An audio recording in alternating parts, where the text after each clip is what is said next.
Oh. Okay. It's 8:44. 8:44 p.m.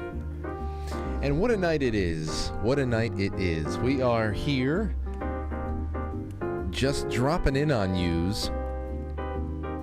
Dropping in on you all. And it was I don't know. It was all up in the air. Were we going to go live tonight? I didn't have any plans for it.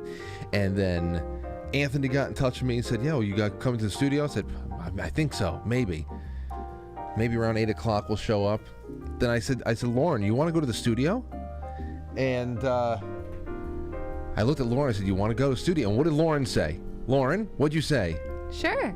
So there it is. And then Anthony was ready. He said, you want me to make coffee? And Anthony, you made coffee. Yeah, I was already cleaning the pot. So good to go. So now here we are. So it's just the three of us, and it's the last Saturday in November 2022.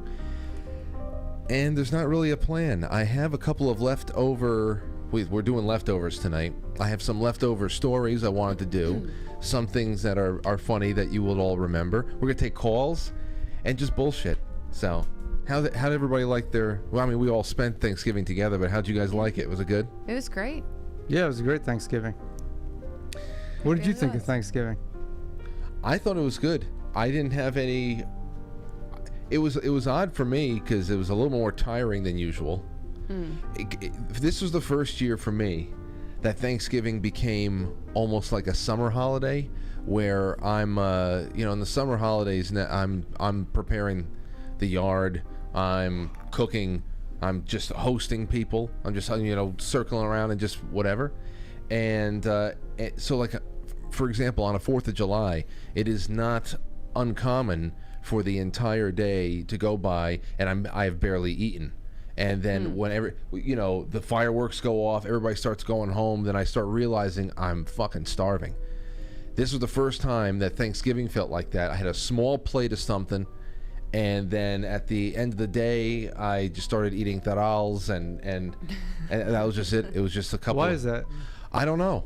I just want to make sure everybody else is all set up, and then, so I actually ate less on Thanksgiving than I do on a normal day, just because of my workout and eating routines. I ate less and lower quality food on Thanksgiving than I would any other day because I was in that hosting mode.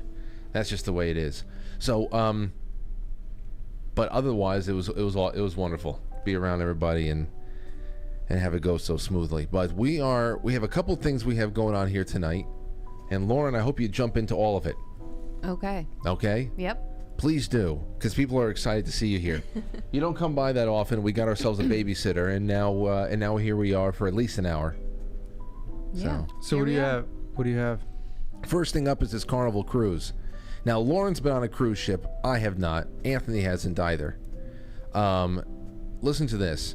Carnival cruise ship passengers falls overboard. Oh no. And then found alive hours later. What? A Carnival cruise ship. Let me see if I can get you guys up on the screen with me. Where the hell is everybody? No, that's not. Boom, that's whatever. All right, I'll just take myself off so it's equal. A Carnival cruise ship passenger fell overboard into the Gulf of Mexico and was found alive against all odds on Thanksgiving Day. Oh, that's the other thing. Lauren. I mentioned it briefly to you, but Thanksgiving now, that was the 1-year anniversary of finding my lost wedding ring. Yeah.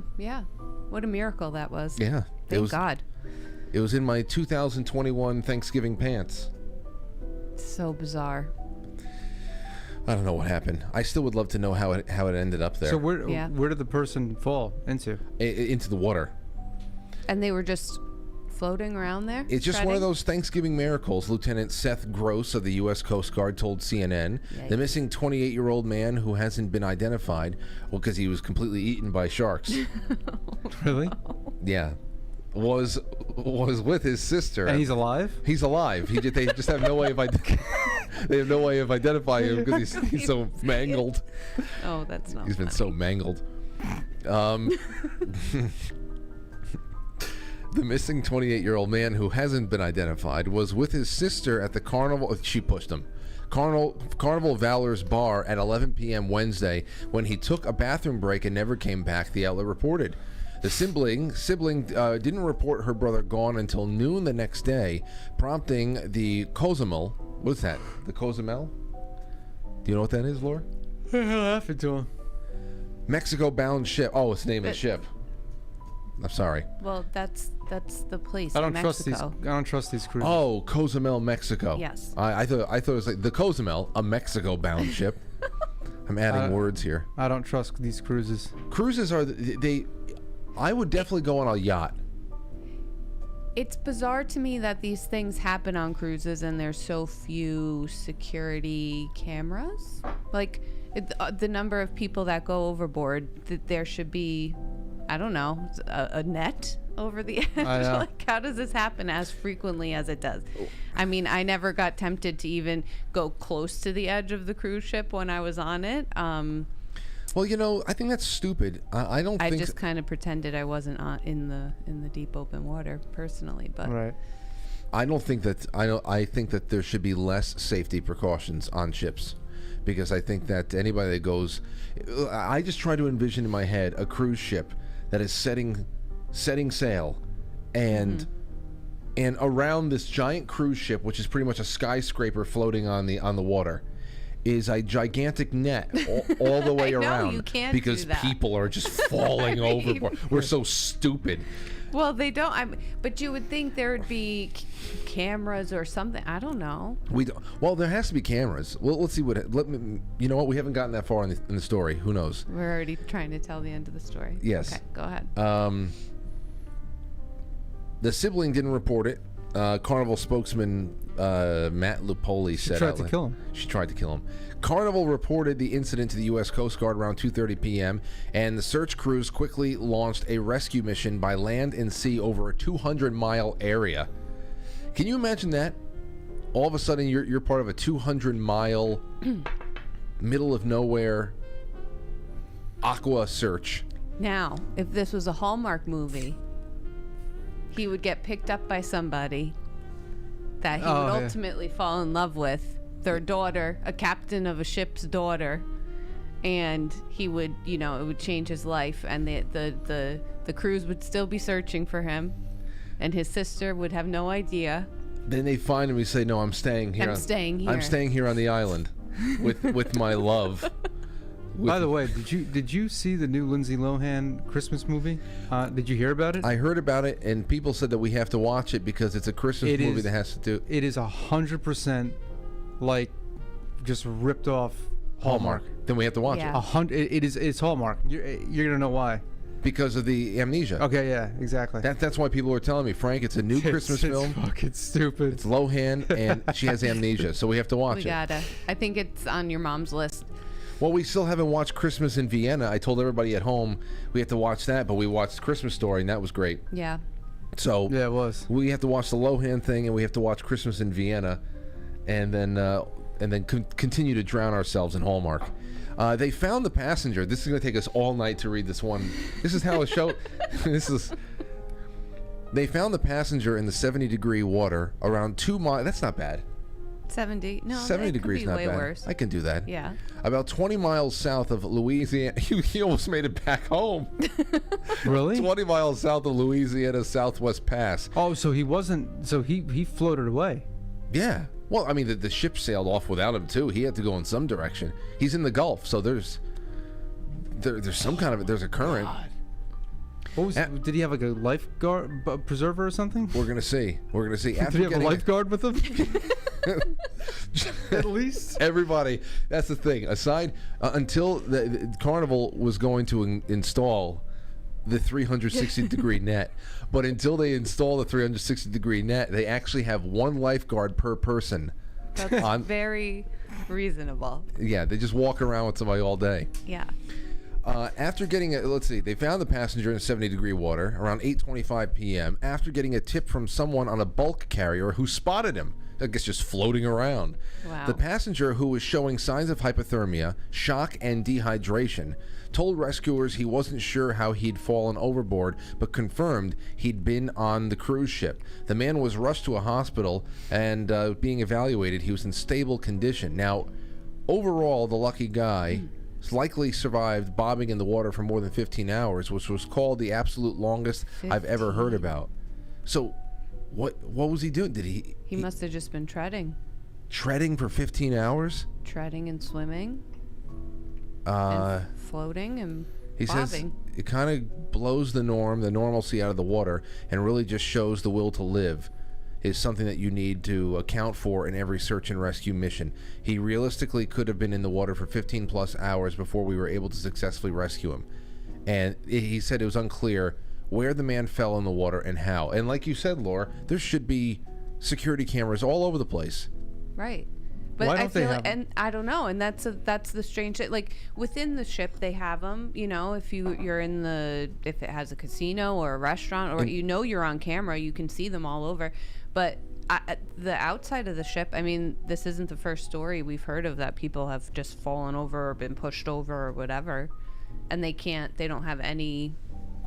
I don't think they're legally allowed to. Legally around to what? To record the ship. No, I don't think they're legally allowed to put On the cameras decks? out on deck. Yeah. They have them everywhere. They have toilet cams. No, not that. They watch you pee on these things. Maybe they do. I don't know. Well, you know, that's just one of the many reasons why I'm not going on a cruise ship. Because I would definitely do a yacht experience.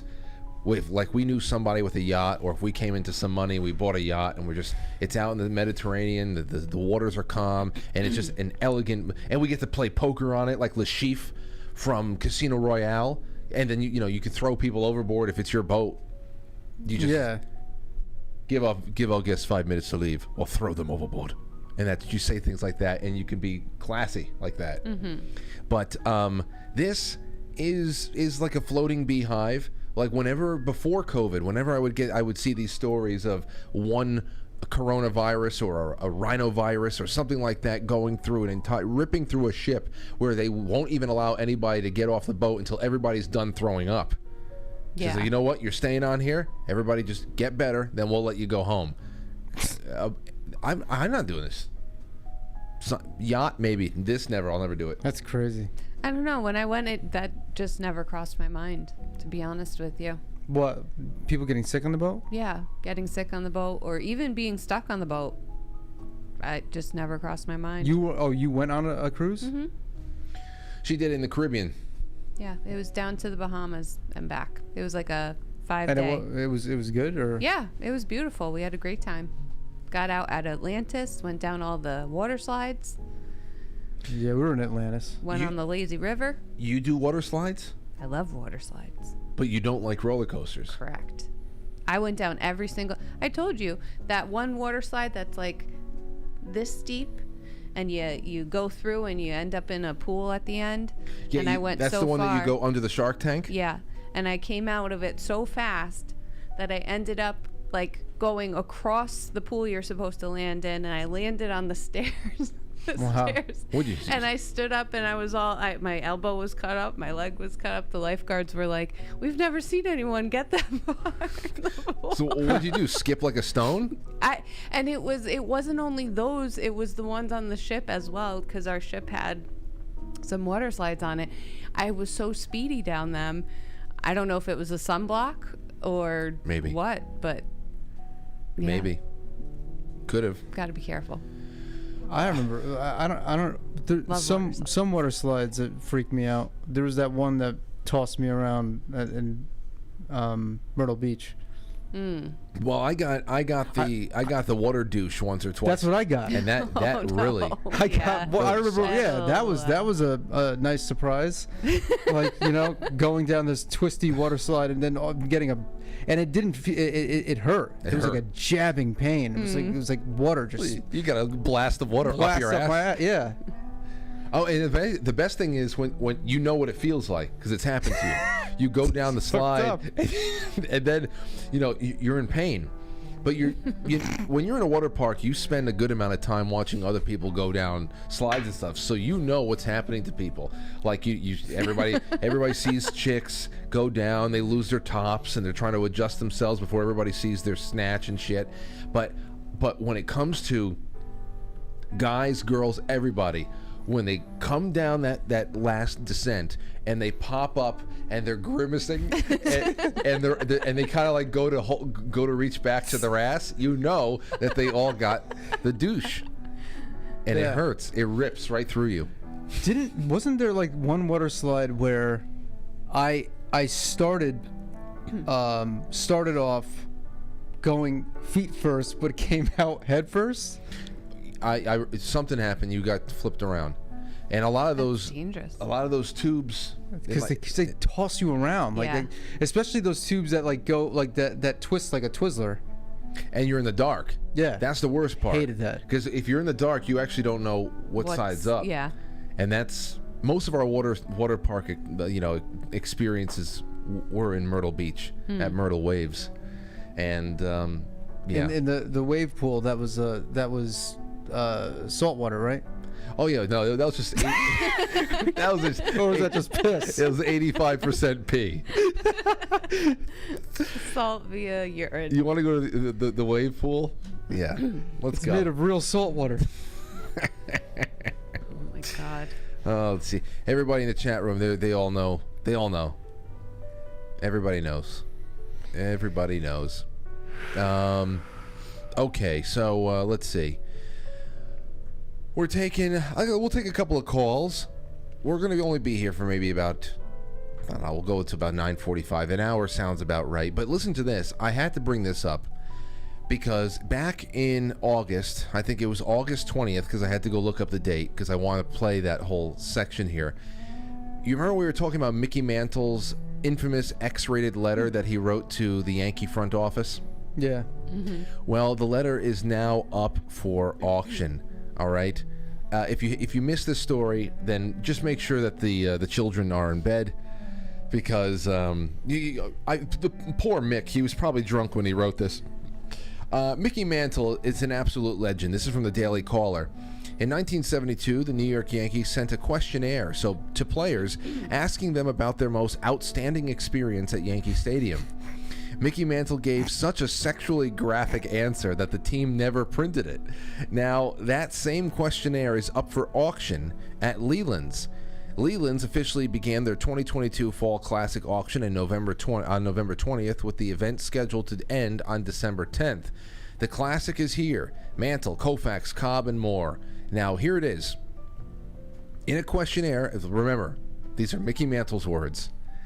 The auction features several memorabilia items, including Tom Brady and LeBron James rookie cards, Super Bowl rings, and football jerseys worn by legends, but also includes the infamous Mantle document, in which he explained an encounter that he had with a woman underneath the bleachers at Yankee Stadium.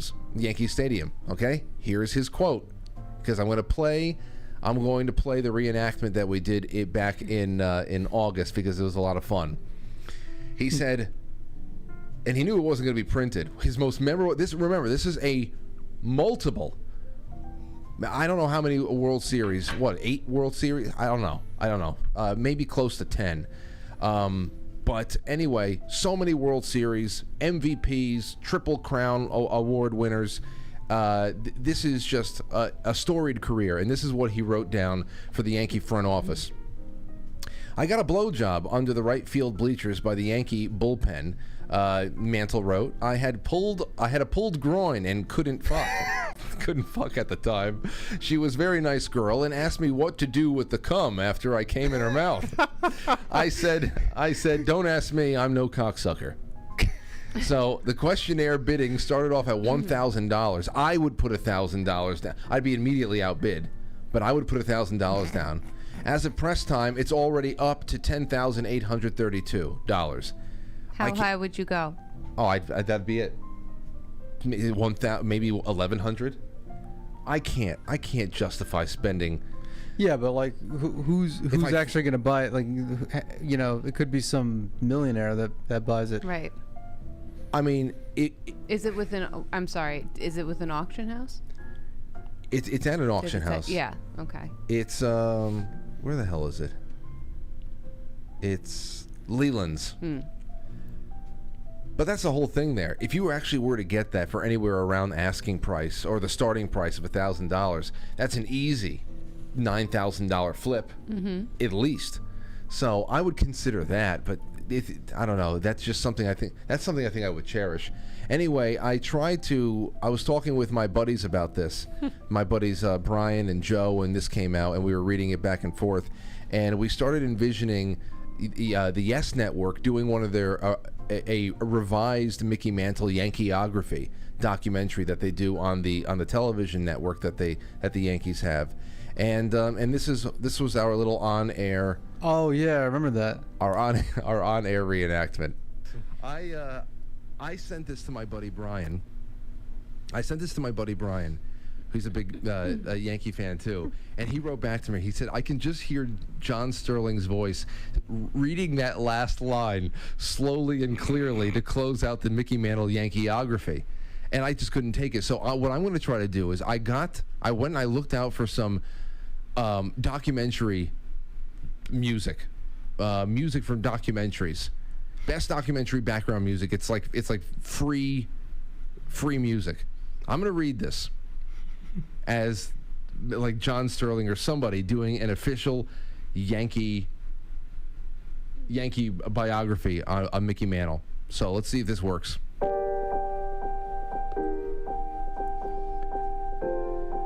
And in 1973, marking the 50th anniversary of Yankee Stadium, the Yankees reached out to Mickey Mantle to ask him what were some of the best or the best memory you have of the stadium, and to provide details if you can.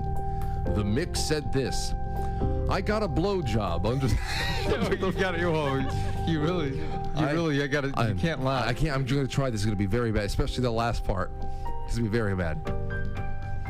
And the Mick said this: "I got a blowjob under the right field bleachers by the Yankee bullpen. It was about the third or fourth inning. I had a pulled groin and couldn't fuck at the time. She was a very nice girl and asked me what to do with the load after I came in her mouth. I said, 'Don't ask me. I'm no cocksucker.'"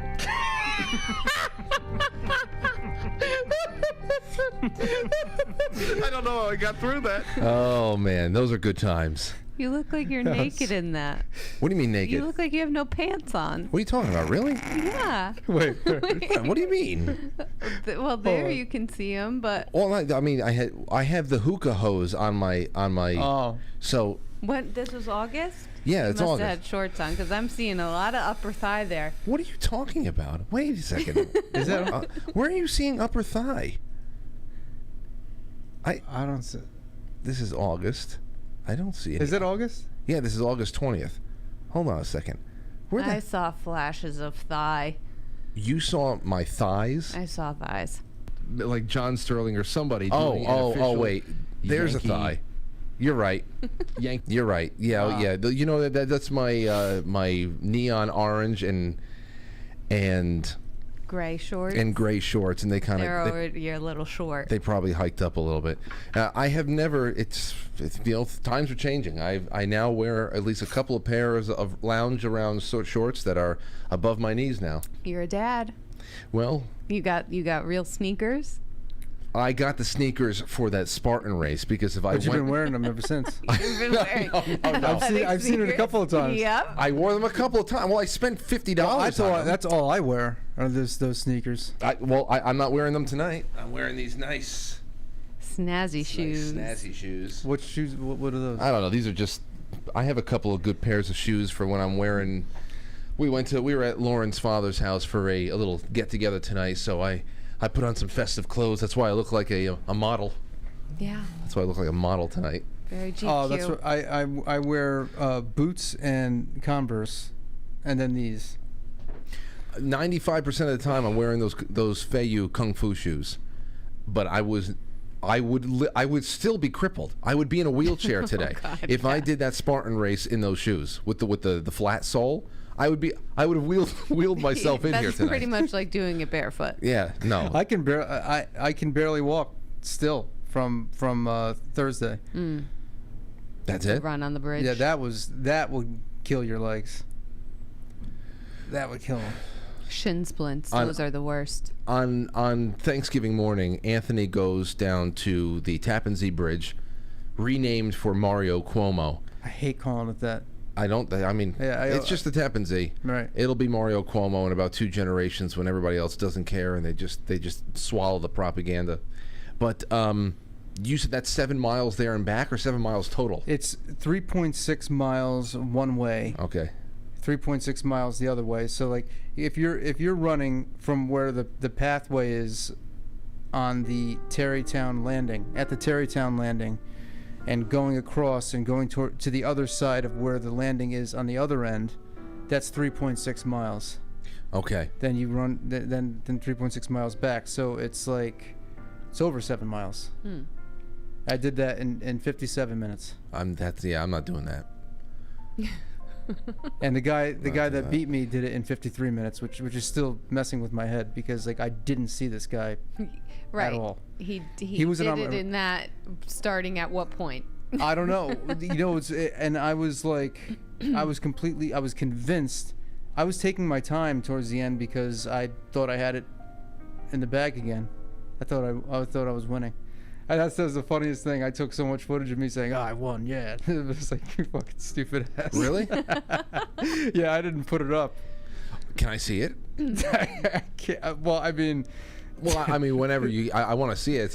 Yeah. This is you at a point where you thought that you had won, and then you were informed that somebody beat you by how many minutes? Well, if their time was 53 minutes and mine was 57. Oh, so then like 4 minutes. Yeah. And that whole time he was not in sight. There was he wasn't in sight at all. And then there's footage, but here's the thing. There's footage of I was running past Bobby. You met Bobby. Yeah. And he's telling me when I'm running past him, he goes he's ahead of you by 2 minutes. I didn't know what he was talking about. Oh, so then then he wasn't cheating. He wasn't cheating. He was really there. He wasn't. He was just very fast and somehow blew past me and I didn't see him. And had an invisible cloak on. Yeah, and this guy runs like and even Joe said, he goes, well, he says this he's a racer. Like he runs like marathons and 13 miles a day. So this was like nothing for him. No, yeah, it was a warm up for him because he runs 13 miles a day. Bobby came in third. Oh no, he didn't. That's funny though. You describing him saying he's ahead of you by 2 minutes, like as you're going by him. I swear that's exactly what the footage is. I didn't realize what he was telling me, and he told me after the race. He goes, I was looking at my phone, and I saw him at something at whatever the time was, and then he saw me 2 minutes later. So he told me that he was ahead of me by two minutes. I didn't know what the hell he was talking about.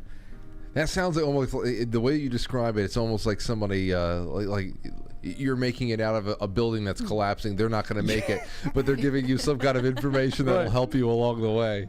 Yeah, and I was just like, tell my wife and children I love them very much. Oh, what? Independence Day? Yeah. All right, you alien assholes. I would love to have Randy Quaid on this show. That would be an LSD trip. That's probably easy to do. Maybe. I don't know. Maybe. Maybe it is. Maybe it isn't.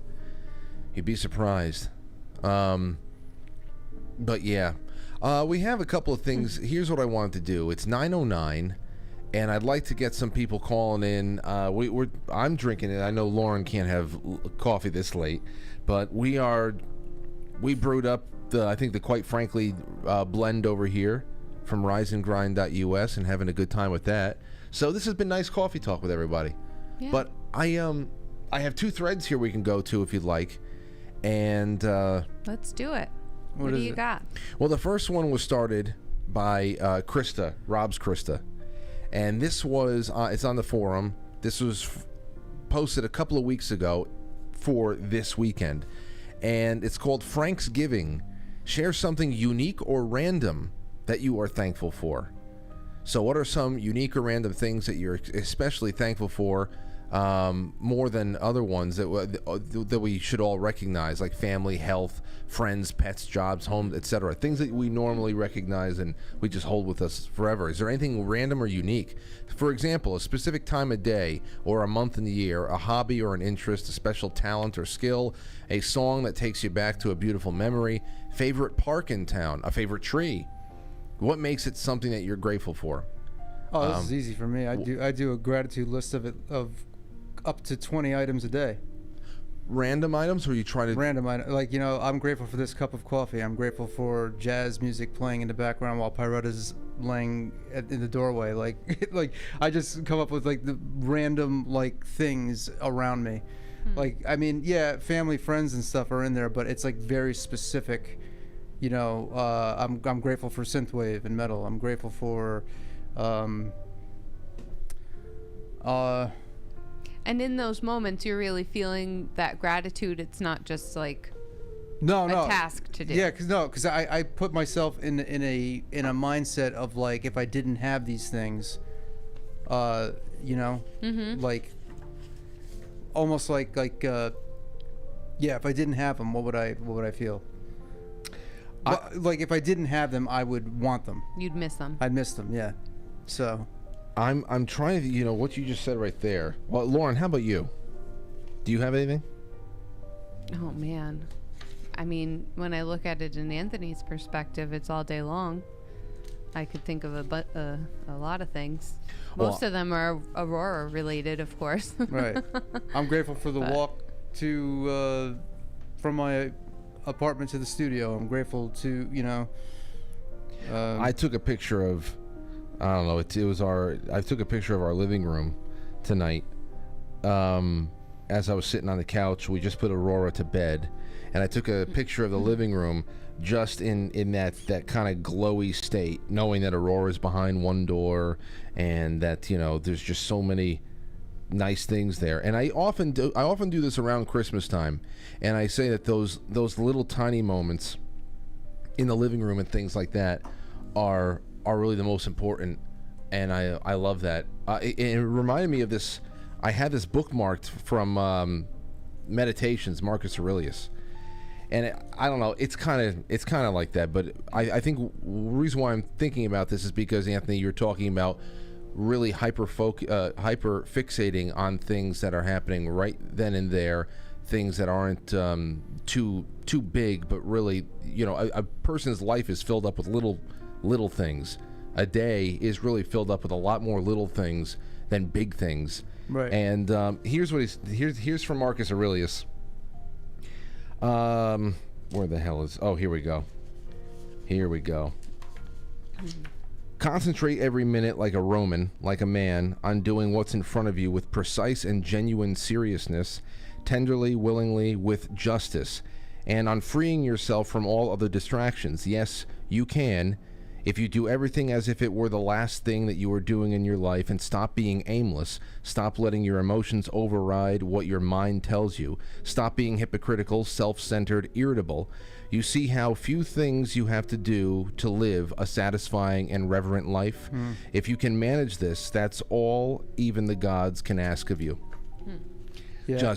And I'll tell you, dude, I thought of this quote when we were I don't know, it's probably like, I don't know how many staircases at Citi Field we were running at that Spartan race, but when the thighs were really burning and we're just going up stairs and stairs and stairs and stairs, and instead of counting stairs and wondering about the time, I thought about this particular thing from Meditations, and I was like, enjoy and work on the perfection of every step.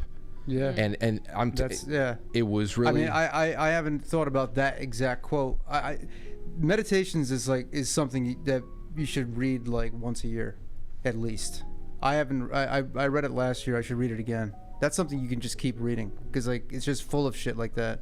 You can open it up randomly every day. Right. I mean, yeah, you don't even have to read the whole thing. I mean, you could just flip to any page, But it's true. Let's see. People in the chat room are talking about what they're grateful for. King 40 says that Mark Swan is grateful for him in a Speedo. If Mark Swan's in there, then something's probably going wrong. Oh, Mark Swan says, I'm grateful for Speedos. Let's see here. Oh gosh, Dixie Doodle says he's talking about a book, and I went to a book club. Are we doing The Great Divorce? Yeah. Let me just say this real quick, and I'll talk about it on Monday.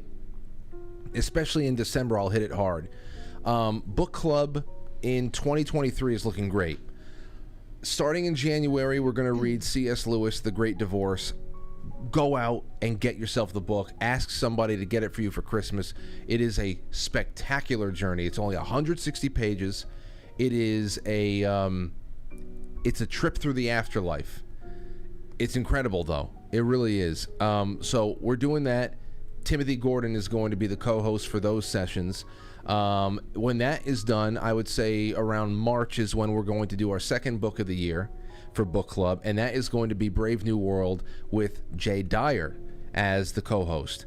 I'm trying to get Jay Dyer to come on for the last session of Great Divorce to join me and Tim, and I'm trying to get Tim to come on with the last session of Jay Dyer to join us for Brave New World. After that, TBD as to when we're going to do it, but there are two other books that we're doing in 2023 to kind of break up the seasons. We're definitely going to do Alexis de Tocqueville, Democracy in America, which would probably be good around the time that we're ending Brave New World, because we'll be right around that Memorial Day, 4th of July area, and it's going to be a little bit more of a deep dive into America and all that stuff. You gotta, if you never read Democracy in America, you gotta read that. So get that book, and then to close out the year, probably, I can't wait for this because I've never read the actual book, but we're going Mario Puzo, The Godfather. We're going to read The Godfather together. The Godfather was made obviously before the movie? Yeah.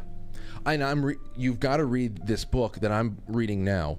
It's called Take the Gun, Leave the Cannoli. And leave the gun, take the cannoli. Can you imagine that? You're really turning, subverting expectations. Directed by Ryan Johnson. We are, but it's incredible. The entire, how Puzo wrote it, where all of his inspiration came from, how Sinatra hated him. How, really? Yeah, I mean, little things like that, but it's awesome how Paramount was buying things up. So why did Sinatra hate him? Well, because the Johnny Fontaine character was definitely based on Frank Sinatra. And Puzo spent a lot of time in Las Vegas. He's a degenerate gambler. Like, I'm reading these anecdotes about him being down on he's a pulp fiction writer. He's writing a lot of just short films to support his family, keeps on having kids, all that stuff. He's from New York, Italian family, but degenerate gambler. Every time he makes money, it's out the window. He owes everybody everything, and it's just incredible. I gotta read this. You have to. But when he's doing research for The Godfather, he's spending all of his time out in Las Vegas at the tables, and he's getting to know pit bosses, and they're actually entertaining him a little bit, answering his questions and all that shit. That's where he learned that the mob, La Cosa Nostra, was kind of split on how they felt about Sinatra, but they were almost unanimous in loving Dean. They loved Dino, but even Sinatra wasn't universally loved by people in the life. I think that King, I know you're watching right now. King reads. King has sent me several books that he's read in the past. He said, "Here, you should read these." King should read this one. He'd love it.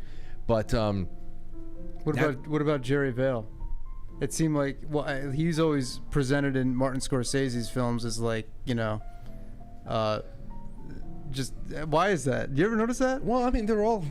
No, but like him in particular, he's in Goodfellas. Yeah, he's singing in the club. And also The Irishman. I don't remember that in The Irishman. Syl plays Jerry Vale. Oh, that's right. I forgot Stevie Van Zandt is in that. He was Jerry Vale, huh? Yeah. Man, I forget that. But those are the 4 things that we're reading next year. And listen, I'm going to post those all eventually publicly, but they're not going to be part of the 7 o'clock broadcast. So we're going to do that for monthly sponsors. only. So that's going to be for people who pledge at least $1 on Subscribestar or wherever the hell else, and we'll have a good time. Talk about that in the week, though, but since people are asking. All right, let's see. Let's see here. Awesome. All right. Let's see. What are people grateful for? John Otter says butter, bacon, and beer. It counts. Yeah, it does. It counts. Mm-hmm. I was grateful for that bowl of oatmeal this morning. Yeah, that's what I'll put. I'm grateful for turkey, egg, and cheese. You know, like, I don't know, like. This one, Maria E. says, I'm grateful for those moments of uncontrollable laughter. Those moments where you start laughing and can't stop, and usually it's because of the smallest, most insignificant events, words, actions that set it off. Looking back at some of those moments, I always love. That happens a lot on Sunday nights when we're watching Hallmark. That's true. I know that just happened last Sunday with watching Christmas Story. Dad started crying, right? Oh man. See, and then it turned into laughing. My thing is this: when Dad is watching a movie with us, that's why I like that we're watching Hallmark films. Nothing is going to make anybody in the room cry. All right? Because if I start hearing Dad, when I start hearing that in the back of the room, my instinct is to laugh. Yeah, I know. Uncontrolled. It's hilarious to me. Okay, so then I'm trying to hold it in, and then it becomes this wheezing, gasping affair, and then it's a very bizarre mix of emotions going on in the room. You've got crying, you've got hysterical laughter. Once Frank gets going, Anthony can't stop. I know, yeah. Once the two of them are going, I start giggling. Because that's a very particular kind of laughing. Because, like, it doesn't matter if whatever happened was funny or not. So usually it's not even that funny, whatever happened. No. Right. But once it's triggered, it's over. Like, everyone starts laughing. Yeah, And I know. and you can't breathe. And Can't breathe. What was it? A few weeks ago, we were having a serious conversation, actually. And we all started laughing so hard. I think your dad was telling us something. He couldn't even get through it. Oh yeah, he was went from talking like about that. So serious to hysterically laughing to like brink of just hysterical. Because he had a health scare. Oh, that's right. That he goes, it changed his life, and he started laughing before he could even. So we're like expecting this thing, and oh my god! It's also the personalities that were around. Like our father. He says, I don't know why they laugh at this, but he knows why we laugh at it. Whenever he pays reference to the car accident he was in when he was 17 years old. Right. I'm already laughing. He got into a pretty bad car accident in like he got into a pretty bad car accident in like I don't know what the fuck it was, but he was like 17 or 18 years old.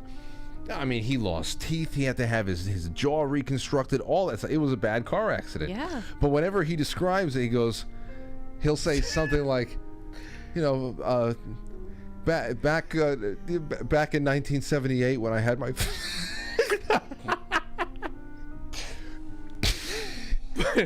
When I had my face smashed.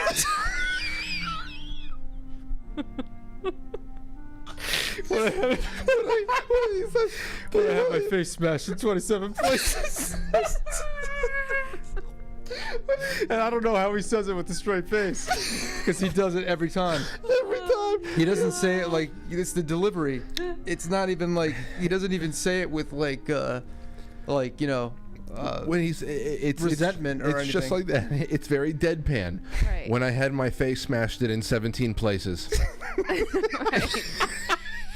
And then we start wheezing, and he's like, I don't know why they think this is funny. Like, you know exactly what you're doing. Oh my god.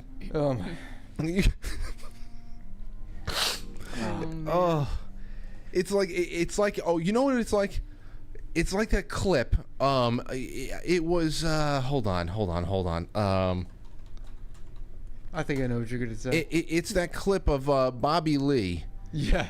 He's on. He's on with what was it, Brian Callen and with Brendan Schaub.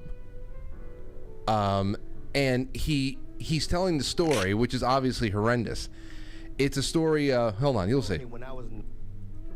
Now, this is Norm Macdonald would do this to people all the time. Yeah, and it gave me that kind of feeling. And he told us he tells this story about one time where he says he was molested by a guy with Down syndrome. Okay, and he knows what he's doing to Brian Callen and Brendan over here. Watch this. It's one. I go back to this clip every once in a while because it cheers me up. I know exactly. It's perfectly executed. And every time he tries telling it, he throws another little thing in there that makes it impossible.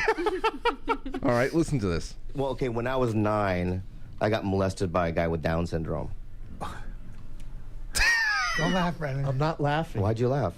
It's just. That's fucking rude. It's such a curveball. I know. Can I just say something? I'm going to say it again, and if you smile, I'm going to leave. Okay. But No, hold be on. real. If you smile, All right, hold on. That really fucking broke me. No. All right, hold on. All right, so Give me a I swear to second. fucking God, dude. I know. Give me I a will second. leave, Chin Chin. All right, hold on. You can't make a joke and That's not, that's his name. All right, but that's not his name? Yeah. What's your name again? Chin Chin. Chin Chin. All right, give me a second. Don't. Yeah. Give me a second. All right. I just wasn't ready for that. I understand. I'm going to say it again, and if you smile, I'm going to leave. Well, don't. All right, hold on. We can't threaten a smile. All right, just hold on. No, because then you're gonna laugh. Don't laugh. Seriously. Don't laugh. Get serious. He's opening up here. When I was... You ready? Don't cover your mouth, though, either. Hey! You can't cover your mouth. Because the thing is that I'm telling you something that's like I'm vulnerable about I know, it, and I'm man. expressing I'm trying to a be truth cool. to you. Hey, dude. You gotta And- get serious. And if you cover your mouth, I just feel like you're laughing. Nope. Let's do it. All right. This is- So when I was 9, I was brutally molested by. Okay.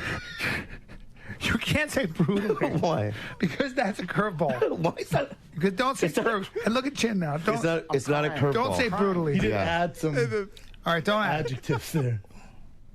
So when I was 9 years old, every day for a summer. You can't throw shit in there. Why? Every day it goes from one thing to every day for a summer. Oh my God. That is funny. Oh, I needed to cry like that tonight. That was good. I don't know. There's just a certain brutally. That's the equivalent of saying my face smashed in 17 places. Yeah. All right. Yeah, I understand that. So, Marie, we are 100% we're 100% with you on that. The type of laughter that just leaves you crippled because it's so good. All right. Let's see here. Lily of the Valley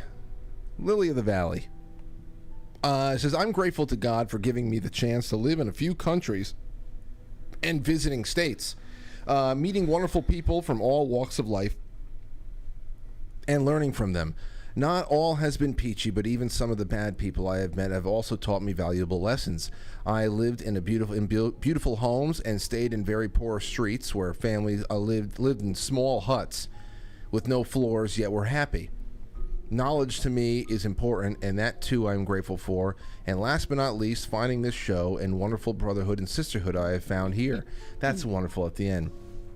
But yeah, traveling is a great thing. And some people can get out there a lot farther than others, but you have no clue what you can discover very, very close to home if you're just looking at things from a different perspective.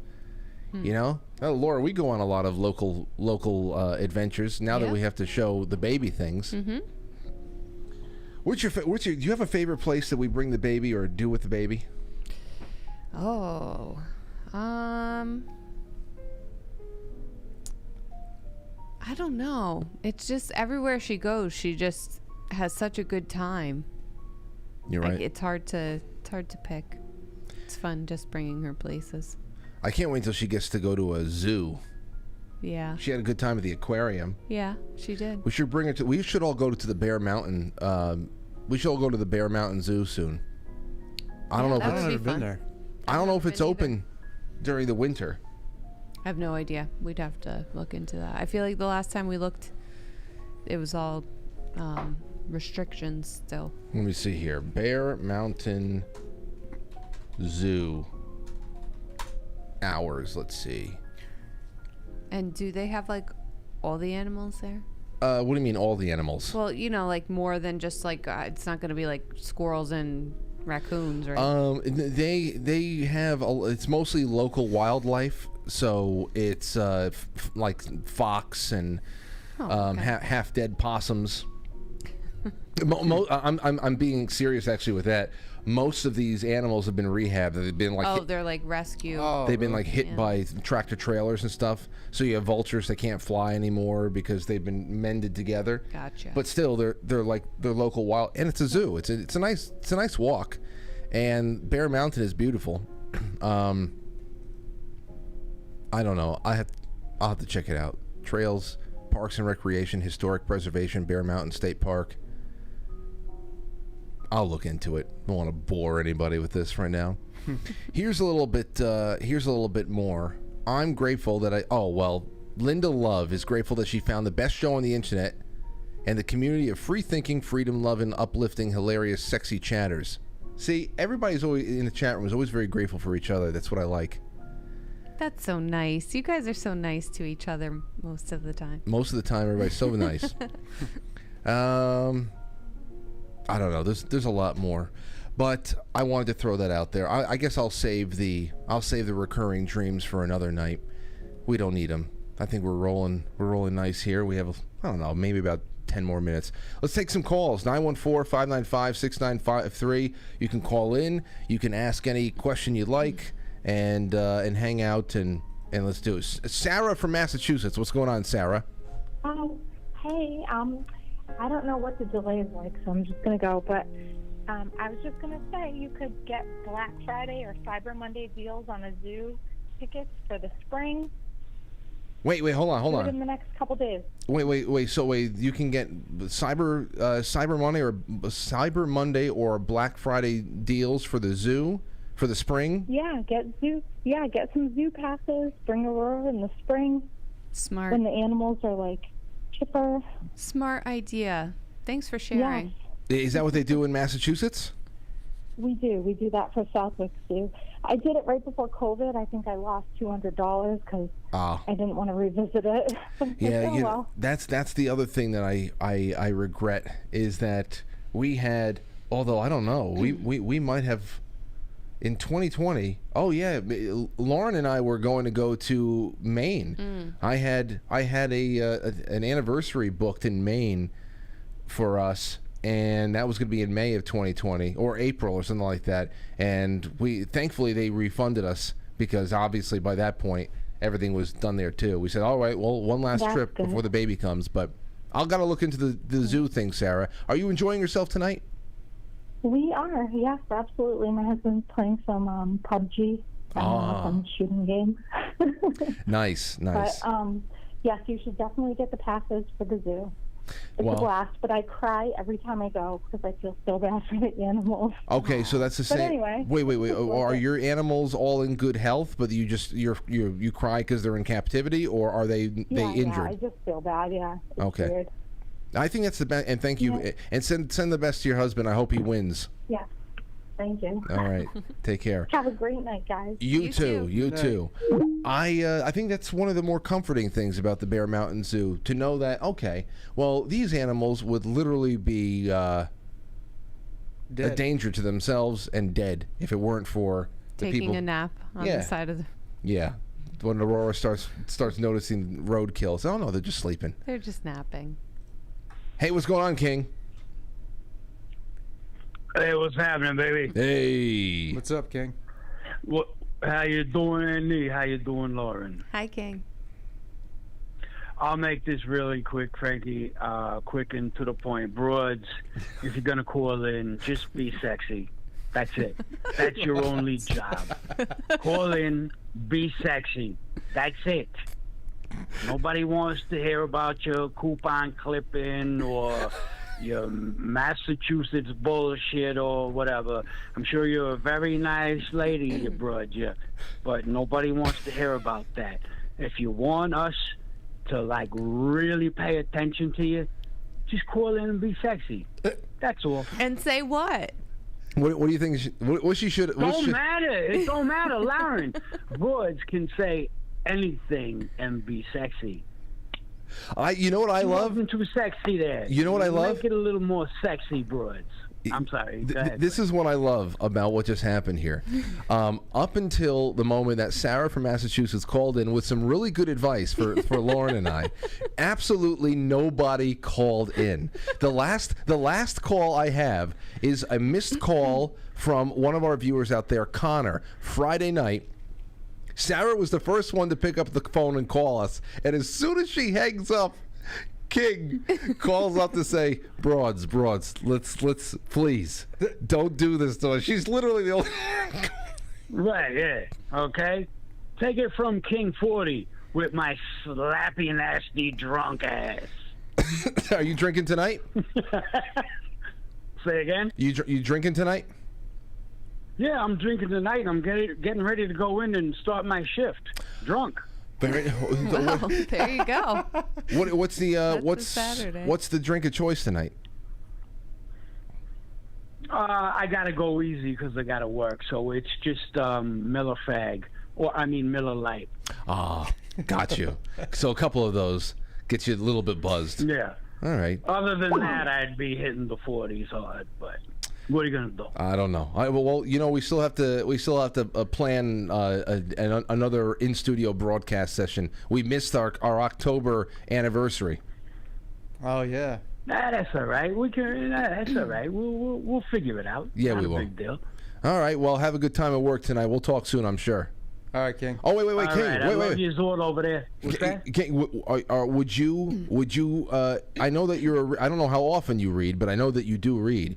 Would you read Mario Puzo's Godfather with us later on next year and be part of the book club? No. Okay. And I'll tell you why. Why? Because years and years ago, when that book first came out, and I opened it up and tried to read it, I'm like, whoa, this is too many words, too much pages. This is too much for me. Okay. My brain can't handle all that. It's all right. No doubt. No doubt. Oh, I'm not a reader. I'm a dope. I'm telling you, I'm a dope. But when the books have too many words, hey, but if books have pictures, I'm all in. Okay. So then maybe we'll do a pop-up book next year at some point. There we go. We do a pop-up book. We'll do the reading club, and King will do pop-up books and Dr. Seuss or whatever else. Simple Jack type shit. That would be actually really funny because, you know, all of these books are going to require at least 4 to 6 weeks to take it 40 pages at a time. But if we say that for 1 week in between books, we're going to be reviewing a pop-up book, and you are the co-host for this book or some kind of a picture book, that would be fun. Yeah. All right, we'll figure it out. We'll figure it out. That'd be fun. All right. All right, man. Have a good one. Take care. Take care, King. All right, you too. Later. All right, man. We have a very big library for that book club. I mean, Aurora could pick the book at that I was point. going to say, maybe Aurora could host. How many pages is that Godfather? I don't know. Let me see here. Mario Puzo, Godfather, paperback. Let's see. Just one pages, 448. All right, so it's not that long. Not comparatively. I mean, the first book that we did for our book club was Windswept House, and that was over 600 pages. So this is considerably shorter. What do you do? Like, do you actually just read it on the air? No. Every week, we assign certain amount of chapters. I usually try to get about 40 to 50 pages a week, and then we set up a special broadcast at the end of the week at some point, and people show up. I set up an official thread so people can put in, you know, observations, character arcs, predictions for what's coming next, interactions, favorite parts, not so you know, whatever, things like that. And it's really a lot of fun because I learned that not only did I stay on top of reading very consistently with the last time we did the book club, but I learned people and I noticed things I never noticed before because I'm trying to be observant, and people are calling your attention to little details. And I was absorbing the book better than ever before because we were doing it as a group. It was really awesome. Yeah, I can see that being. So, I mean, all of you are welcome to do it. It's really not that hard. 40 pages a week, it's nothing. And I think you would love The Great Divorce. What is The Great Divorce? It's C.S. Lewis. I learned about it in high school, and I looked for years for what the hell it was because a high school teacher of mine, she was a literature teacher, she used a description in this book of hell. It's pretty much a person's trip through the afterlife, observing hell, almost like in a train ride to paradise, and learning the ropes in paradise. And it's just it's an incredible thing. It makes you think about life on Earth, makes you think about stripping away all the human kind of tendencies and biases and prejudices we have when we're in another place that has nothing to do with that. And I'm not talking like woke prejudice kind of stuff. It's really incredible. But the reason why I was always looking for it is because my teacher had presented a really short excerpt of hell to the class to be spoken about and debated and discussed. And in this excerpt, aside from we always hear hell is this, you know, this burning, you know, molten lava, fiery place, damnation. Everybody's just being whipped and tormented and flames licking over their bodies forever and all that. But the way that he describes it is a sprawling, dark, decrepit city, an endless city that continues to expand outward and outward and outward, becoming bigger and bigger because the people that live inside this city, they want to get farther and farther away from each other. They're so disconnected from anything that is, you know, good, that is joyful, that is anything. You know, some of the older rulers and tyrants of the past, whatever the hell it is. So I always thought it was incredible, almost like, you know, at the end of the Devil's Advocate when he walks out into the street and he realizes that New York City's empty. Something like that. So for years since high school, I was looking for this book just based on that description of hell that was so different from, you know, the flamethrower, you know, apocalypse or Armageddon that people always revert to. And finally I found that. I read the what is it, Siegel? John Livingston Seagull. I read it. I got to read it again because I can tell there's a lot of stuff to absorb in there. But the what I picked up obviously was just how things over time just lose their meaning. You know, like the celebration of what was it? How just everything becomes a myth and people forget to just do things. That's what I kind of picked up on it. There's that there. There's so many things in there, and I think with Jonathan Livingston Seagull, you have this seagull that is. You should read it, Laura. You'll knock it out in 2 sittings. It's a short little book, but it really gets you in the feels. You got this seagull that just wants more than what the average seagull wants. Is really taken with speed. How can he create more speed in the air? These dive bombing techniques. How can he be the best pilot out of everybody?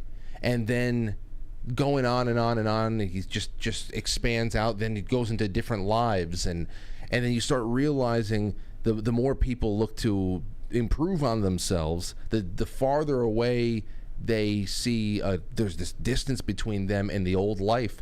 Where, for example, I saw this meme. It was definitely a behind-the-scenes shot of I think I put it on my Telegram. It was a behind-the-scenes shot of Joker with Joaquin Phoenix. Where is it? Here it is. Check out this meme. I think it's funny. So there's Joaquin Phoenix in all of his costume and all that, and he's sitting right next to the director, getting some direction for the next shot. And the meme, the text over Joaquin Phoenix dressed as Joker says, "Me, knowing they all need to be dragged kicking and screaming to the gallows." And then there's the director arguing over who should be House Speaker. And that's a little bit of what I say is alive to a degree, where you see the frivolous nonsense that people are just bogged down with, when you start realizing that there's so much more, so much more, things that will take maybe more than a lifetime to figure out and really understand. Questions, too many questions to ever actually be answered in one lifetime. And to think about people who are arguing, I think Kevin McCarthy should not be the Speaker of that. The House of Representatives is bullshit. All this shit is bullshit, in reality. Mm-hmm. That's the kind of stuff. But there's more to that little book. More to that coming, though. All right. Well, listen. I've had a great time with you guys. Lauren, too. Good. This was fun. You got to come by more often, Lauren. Yeah. If we can get some more babysitting, we should do this more. Sure. Yeah. And next time we'll pack a hookah. Okay. Everybody will have their own hookah in front of them. Oh, fantastic. So So I'd be passed out on the floor before we leave. I know. They were strong up in the cabin. They were. I remember were that up good. in the cabin. You thought that I was going to go pass out. I really was going to the bathroom, though. I know. I was convinced. That's why we're. I know. I actually, when I went to get up to go to the bathroom, I thought that you guys thought that too. But I was like, yeah, they probably think I'm going to pass out, but I'm really not. And well, thank God you're all right, because if you passed out in there and you split your head open in there, I don't even know where the hospital is. Is there a hospital up there? We'd have to have a helicopter come and airlift you out of the mountain. I'm at a point now where if I felt myself pass out, I would just lay on the floor and just let it happen. You feel like you could prepare yourself? You just go Yeah, down? I would just let it. I just accept. I accept it now. I'm used to being put out. I was put out twice this year through IV, and it was fine.